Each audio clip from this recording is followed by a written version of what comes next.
ज्ञानतिमिरान्धस्य ज्ञानाञ्जनशलाकया चक्षुरुन्मीलितं येन तस्मै श्रीगुरुवे नमः।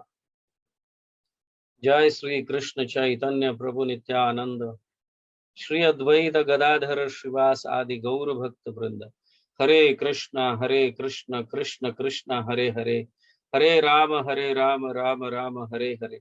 हरे कृष्ण कृष्ण कृष्ण हरे हरे, हरे राम राम राम हरे हरे। हरे कृष्ण कृष्ण कृष्ण हरे हरे, हरे राम राम राम हरे हरे। हरे कृष्णा। सभी भक्तों का स्वागत है जपा टॉक में।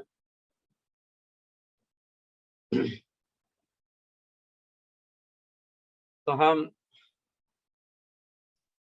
हरिनाम के विषय पर काफी लंबे समय से चर्चा कर रहे हैं।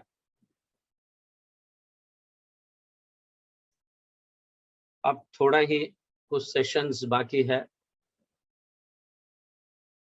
तो लास्ट टाइम हमने देखा था, of course not this, hospitalise होने से पहले हम ये चर्चा कर रहे थे कि किस तरह से जप करते समय हम भगवान के लीलाओं का स्मरण करना चाहिए। तो आज थोड़ा विशेष है। तो खास करके जो चैतन्य महाप्रभु के अनुयायी है, इस्कॉन से जुड़े हुए हैं, ये भक्तगण भगवान श्री कृष्ण के, राधा कृष्ण के वृंदावन लीलाओं का स्मरण करना चाहिए।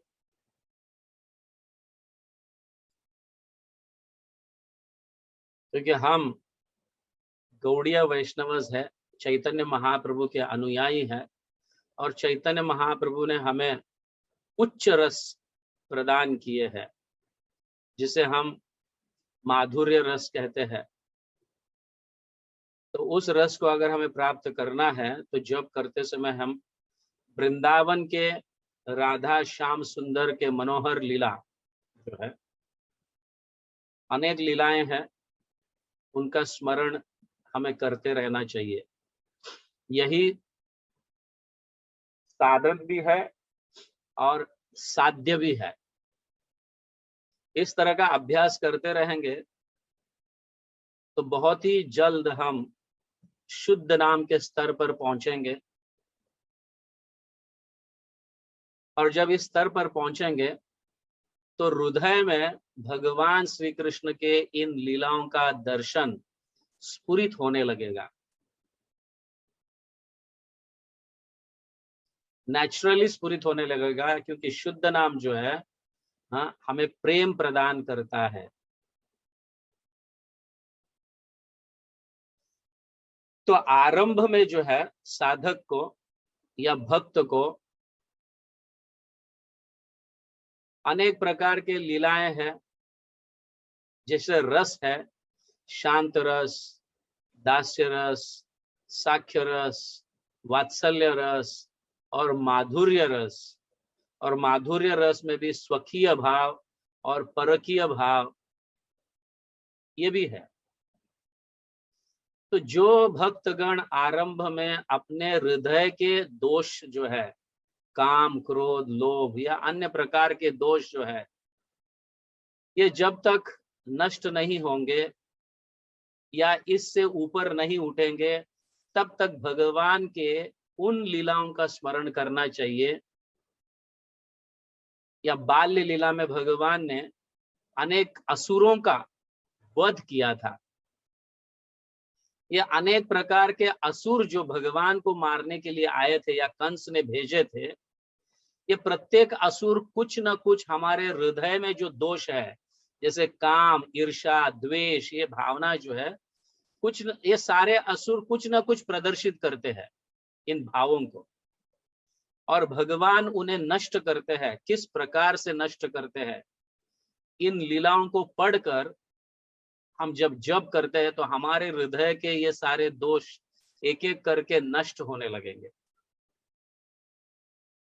और ये जब दोष हमारे हृदय से निकल जाते हैं, नष्ट हो जाते हैं, या भगवान में दृढ़ता पूर्वक हम भगवान के स्मरण में स्थित हो जाते हैं। आपको जब तक ये दोष नष्ट नहीं होंगे तब तक हम भगवान का स्मरण में स्थित नहीं होंगे, भगवान के लीलाओं के स्मरण में स्थित, दृढ़ता पूर्वक स्थित नहीं होंगे, स्टेबल नहीं होंगे। इसीलिए यह अनिवार्य है इन लीलाओं का जप करते समय स्मरण करना। भगवान ने जैसे पूतना का वध किया, अरिष्टासुर का वध किया, अनेक प्रकार के असुर का वध किया, तो ये वध जो है, हाँ, जब भगवान करते हैं और हम उनका जप करते समय स्मरण करते हैं तो एक एक करके हमारे दोष जो हृदय में छिपे हुए हैं, जो भक्ति में बाधाएं डालते हैं, उसको नष्ट कर देता है भगवान का हरिनाम। हरे कृष्ण कृष्ण कृष्ण हरे हरे, हरे राम राम राम हरे हरे, ये नष्ट कर देता है। और जब हृदय साफ हो जाता है, हाँ, सुंदर सुशील बन जाता है हृदय, तब हम भगवान के दास्य भाव के लीलाओं का स्मरण कर सकते हैं। जैसे सुदामा के लीलाएं जो है भगवान के साथ, हाँ, जब सुदामा और कृष्ण का भेंट हुआ था उस समय जो लीलाएं हुई थी, भगवान ऐसे अनेक दास्य भाव के लीलाएं हैं, उसका हम स्मरण कर सकते हैं। उससे यह सिद्ध हो जाता है कि हम भगवान के दास हैं। समझ गए ना, हम भगवान के बॉस है। हाँ, भगवान हमारी बात सुननी चाहिए। हम अनेक प्रकार की याचना करते हैं भगवान के सामने जाकर, हमें ये चाहिए, हमें वो चाहिए, वो चाहिए। तो भगवान इस तरह से हम चाहते हैं कि भगवान हमारे दास बने और हमारी सारी इच्छाओं को पूर्ति करे, भौतिक इच्छाओं को पूर्ति करे। तो इस तरह का स्मरण से, हाँ, हमें ये ज्ञात हो जाता है कि हम भगवान के दास है, हाँ, नित्य दास है। तो धीरे धीरे इससे भी ऊपर उठने के उपरांत हम भगवान के साख्य भाव का या साख्य भाव के लीलाओं का स्मरण कर सकते हैं। जैसे अन्य गोप सखाओं के साथ उन्होंने लीला की थी। इसके लिए आपको कृष्ण बुक पढ़ना पड़ेगा। पूर्ण पुरुषोत्तम कृष्ण जो है, इस ग्रंथ को पढ़ना पड़ेगा। उनमें अपने सखाओं के साथ अनेक प्रकार के लीलाएं हैं जो भगवान खेलते हैं उनके साथ, गैया चराने जाते समय। समझिए ना, जो जो लीला है उनका स्मरण कर सकते हैं। इस तरह से साक्य भाव में स्थित हो जा सकते हैं या स्थित हो जाते हैं। और उससे भी ऊपर धीरे धीरे जो है भगवान के वात्सल्य भाव का, जैसे दामोदर लीला है, या मतलब यशोदा माई के साथ, नंद बाबा के साथ, या ऐसे बड़े उम्र वाले गोपियों के साथ, गोप सखाओं के साथ जब भगवान वार्ता करते हैं, उनके साथ बातें करते हैं या अनेक प्रकार की लीला करते हैं, इन लीलाओं का स्मरण करने से हम वात्सल्य भाव में स्थित हो जाते हैं। और उसके उपरांत फिर जब हृदय सचमुच भाव और प्रेम से भरपूर, हाँ, हो जाता है, तब श्रील प्रभुपाद ने चैतन्य चरितामृत में अनेक ग्रंथों का वर्णन किए हैं। उस ग्रंथों को हम पढ़ सकते हैं, जिसके कारण हम भगवान के माधुर्य लीलाओं का स्मरण कर सकते हैं जप करते समय।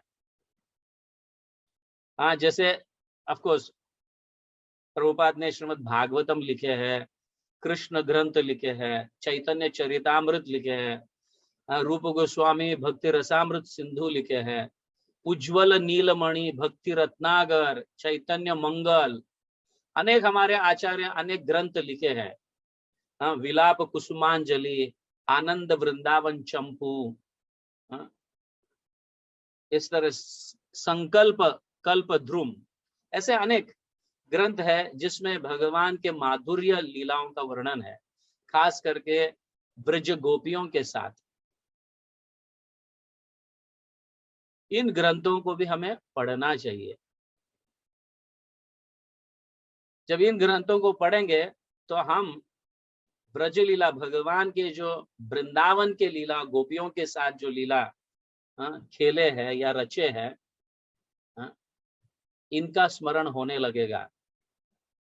तो जब करते समय हम इस तरह से धीरे धीरे, और जब तक हमारे हृदय मलिन है तब तक हमें इन वृंदावन के लीलाओं का जो है, खास करके गोपियों के लीलाओं का स्मरण नहीं करना चाहिए। आप ये कर सकते हो, गोवर्धन की परिक्रमा मानसिक कर सकते हो, राधा कुंड श्याम कुंड में स्नान कर सकते हो मानसिक, वृंदावन की परिक्रमा कर सकते हो। हमारे षड गोस्वामियों के वृंदावन में जो मंदिर है, राधा मदन मोहन, राधा गोविंद देव, गोपीनाथ, फिर राधा श्याम सुंदर, राधा दामोदर, इन मंदिरों में हम जाकर मानसिक भगवान के दर्शन, इसका स्मरण कर सकते हैं जप करते समय। ये सारा अभ्यास है, ये साधन है जो हमारे हृदय को पवित्र बना देता है, जिसके कारण हम आगे चलकर ब्रज लीलाओं का स्मरण कर सकते हैं, वृंदावन के गोपियों के साथ के लीलाओं का हम स्मरण कर सकते हैं। तो उसके लिए हृदय जो है पवित्र शुद्ध होना चाहिए। तो यह अभ्यास है हमारा। पहले भगवान जिन असुरों का वध किए थे, उन लीलाओं का स्मरण करने से हमारा हृदय धीरे धीरे, या हमारे हृदय में जो दोष है या अनेक प्रकार के विकार है, वो धीरे धीरे नष्ट होने लगते हैं, और स्वाभाविक रीति से हम भगवान के दास्य भाव के लीलाओं का स्मरण कर सकते हैं। और फिर साख्य, और फिर वात्सल्य, फिर माधुर्य। फिर माधुर्य में भी है स्वकीय भाव जो है। स्वकीय भाव मतलब भगवान के पत्नियां, रानियां जो है, पटरानियां, जो रुक्मिणी के साथ लीलाएं हैं, सत्यभामा, जामवती के साथ, और अन्य सारे द्वारका लीला जिसको हम कहते हैं, द्वारका लीलाओं का स्मरण कर सकते हैं। और फिर परकीय रस जो है, मतलब वृंदावन लीलाएं जो है, गोपियों के साथ जो भगवान लीला करते हैं, उनका स्मरण कर सकते हैं। तो उसके लिए आपको अनेक ग्रंथों को पढ़ना पड़ेगा,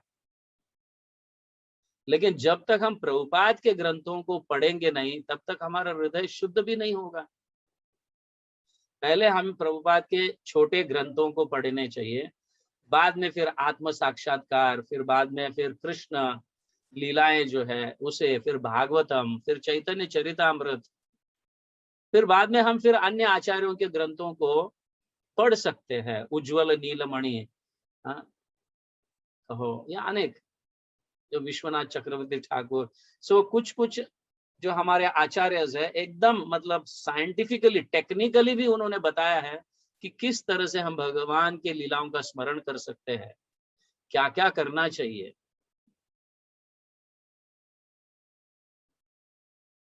ऐसे बड़े सुंदर रूप से बताया है। तो हम कोशिश करेंगे कुछ लीलाओं का स्मरण करने का। आप भी पढ़ सकते हो, आपको पढ़ना चाहिए, खास करके कृष्ण बुक जो है आप पढ़ना शुरू कर सकते हो। भगवान के बाल्य लीलाएं जो है, जहाँ पे उन्होंने असुरों का वध किया था, उनको मार डाला था। Okay, these are the stages. हम डायरेक्ट ब्रज लीला में घुस नहीं सकते, उनका स्मरण नहीं कर सकते, क्योंकि हमारा हृदय जो है वो शुद्ध नहीं है, पवित्र नहीं है।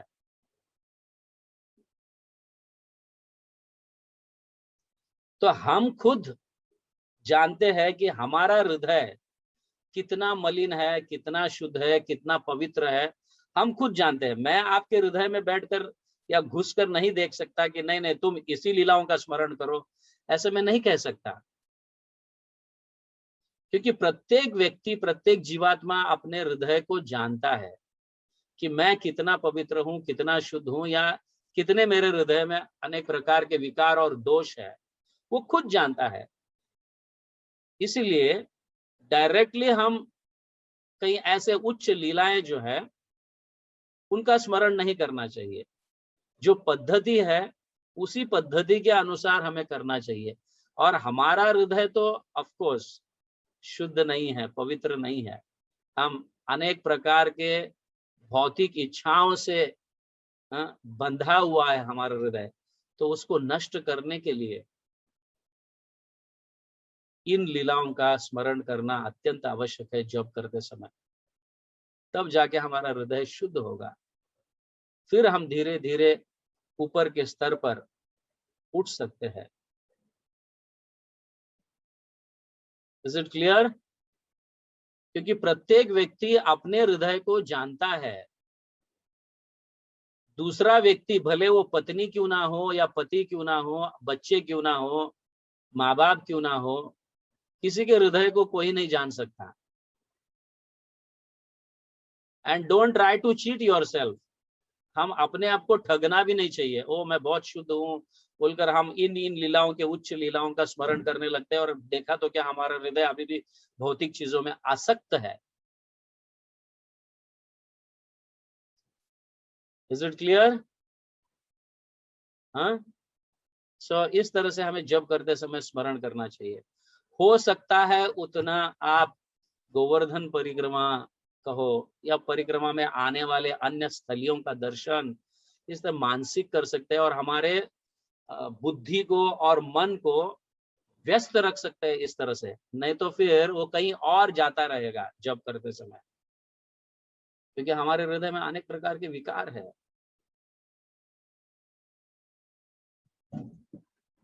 समझ रहे हैं? Is it clear? सो ये पद्धति है और पद्धति के हिसाब से ही हमें चलना चाहिए। जो पद्धति हमारे आचार्यों ने दिए हैं उस पद्धति को अपनाना चाहिए।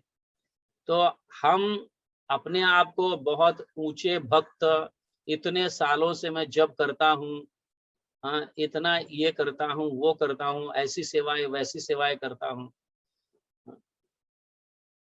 तो अपने आप को ठगाओ मत। तो जब तक हमारा हृदय शुद्ध ना हो तब तक हम उन उच्च लीलाएं, खास करके ब्रज लीलाओं का स्मरण करना गोपियों के साथ का, तो ये अवस्था हमारी अभी तक नहीं है। इसलिए पहले जो पद्धति कही गई है उस पद्धति के अनुसार अगर जप करेंगे, हाँ, और धीरे धीरे जब हम उन पद्धतियों को अपनाते हैं तो आचार्यों की कृपा भी मिलते रहेगी, क्योंकि उन्होंने ही ये पद्धति डाली है। तो जब हम पद्धतियों को मतलब फॉलो करते हैं, इंस्ट्रक्शंस को फॉलो करते हैं, तो नेचुरली हमें हमारे आचार्य, प्रभुपाद, गुरुजन, इनकी कृपा मिलने लगती है और उनकी कृपा से हमारा हृदय भी शुद्ध होने लगता है और धीरे धीरे हम ऊपर के स्तर पर उठने लगते हैं, भक्ति में आगे बढ़ते हैं। ओके। जगत गुरु श्रील प्रभुपाद की जय। हरिनाम संकीर्तन की जय। हरे कृष्ण महामंत्र की जय। गौर प्रेमानंदे। हरि हरि बोल।